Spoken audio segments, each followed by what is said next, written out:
Yendaga batagororotse bagenda bameze nk'abahetamye.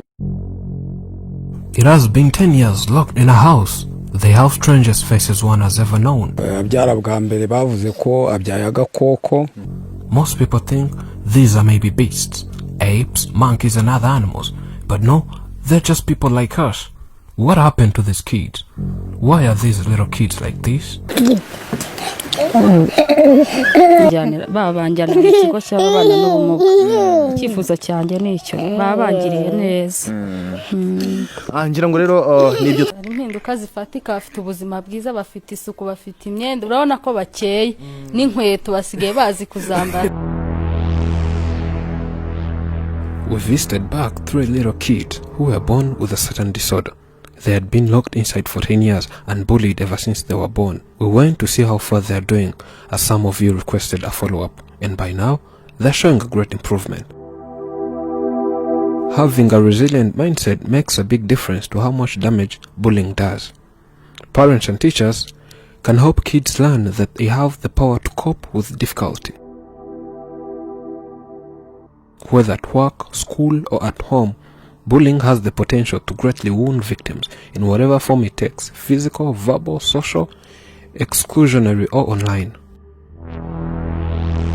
When someone has more power, says derogatory things about you, applies pressure on you to do something against your values or your wishes, excludes you, or physically harms you, it's normal to feel inadequate, embarrassed, depressed, helpless, anxiety, or furious. In particular, psychological research shows that having a resilient mindset makes a big difference to how much damage bullying does. In fact, if you're being bullied, protecting yourself from emotional wounds can help you stand up to the bullying and take constructive and protective action. Disability is natural. We must stop believing that disabilities can keep a person from doing something, because that's not true. Having a disability doesn't stop someone from doing anything. What saves a man is to take step, then another step. It's always the same step, but you have to do it. Life has completely changed and everything's now better. My children look healthy and clean than before. They try walk upright, not bent as before. Those are some of few changes they are showing. By then, I never expected them to change this way. I would not imagine such things.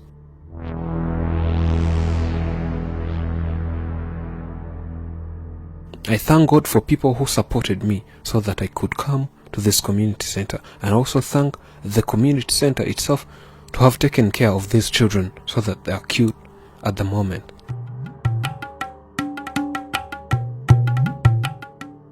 These kids are now in holidays. When school reopens, they'll go back to school. By then, life was hard, but ever since people knew this, they started helping us in everything, whether food, clothing. And I now get time to cultivate, so the hunger issue was solved.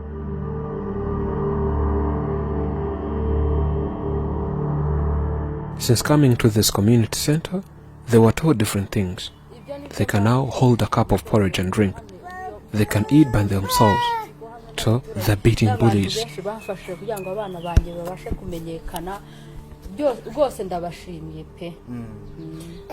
By when I delivered my first child, the second, then the third, they all looked like this. I wondered why. Why always me? I even thought maybe I was bewitched by some sorcerers.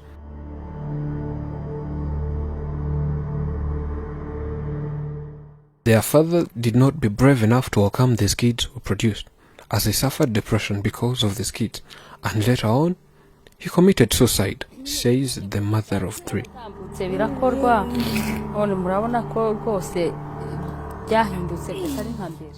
It was one of the worst life experiences I've ever had, because my own husband would always harass me and beat me because he said I deliver such kids.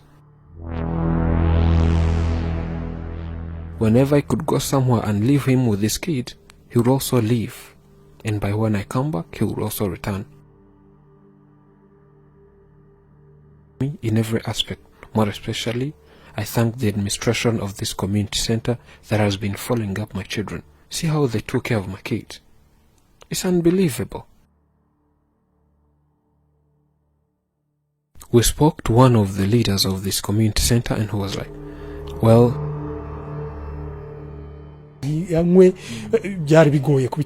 since day one, when we saw this video of these kids, at the very first day, we were like, wow.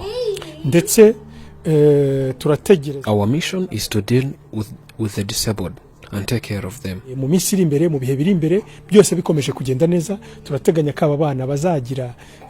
And for us, we knew this kid would have a certain physical change, but convincing people that this will be possible was also another issue. But your eyes can tell. We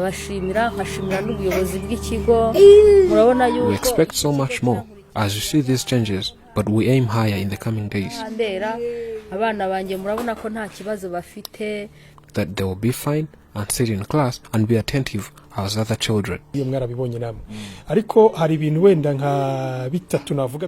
we do a lot of things for them. And one of the things we do for them is physiotherapy given to these kids. We have qualified physiotherapists who take care of these children and give them day-to-day exercises. hakoreshejwe ibikoresho byabugenewe n'abaganga babyigiye kubagorora ingingo. Kuvuga ngo niba bari bahitamye hari ikibazo cyari muri colonne vertebrale cyangwa se no mu ngingo muri rusange. Hari umwitozo rero wo kubagorora. Whenever they awake in the morning, they are washed, then given breakfast. From there, we start some little exercises that help stretch their muscles. Akagaruka physiotherapy. Icya kabiri ni imyitozo ihoraho. Imyitozo abana rero tubafite bafata breakfast mu gitondo until noon when it's time for lunch.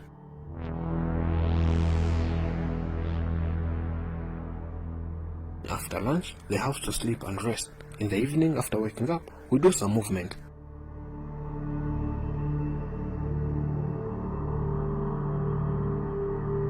We started from 10 meters a day, 20 meters and so on.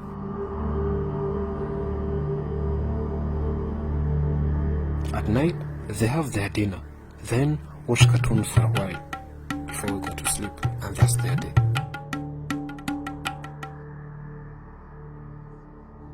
And we have to work on their health, so we keep giving them treatment whenever it's required.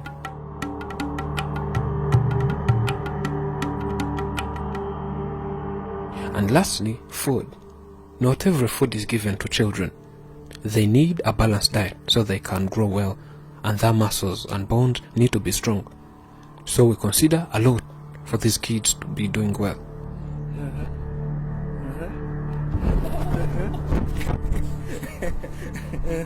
It takes so much things and so much energy for us to be able to do this. But what we want is just to make sure we're making an impact in the society.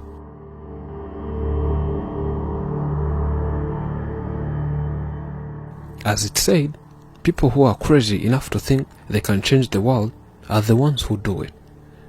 This community center is, of course, changing this world.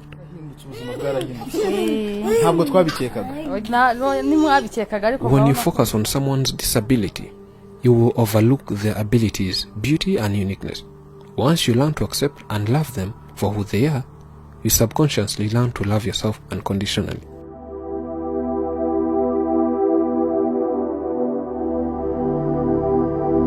We have always held to the hope, the belief, the conviction that there is a better life, a better world beyond ours.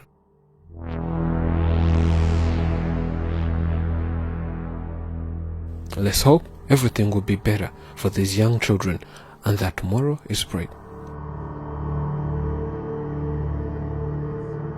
Thank you for watching. This is Afromax English. I'm Elijah. Remember to subscribe. Injira urebe nta kibazo gihari.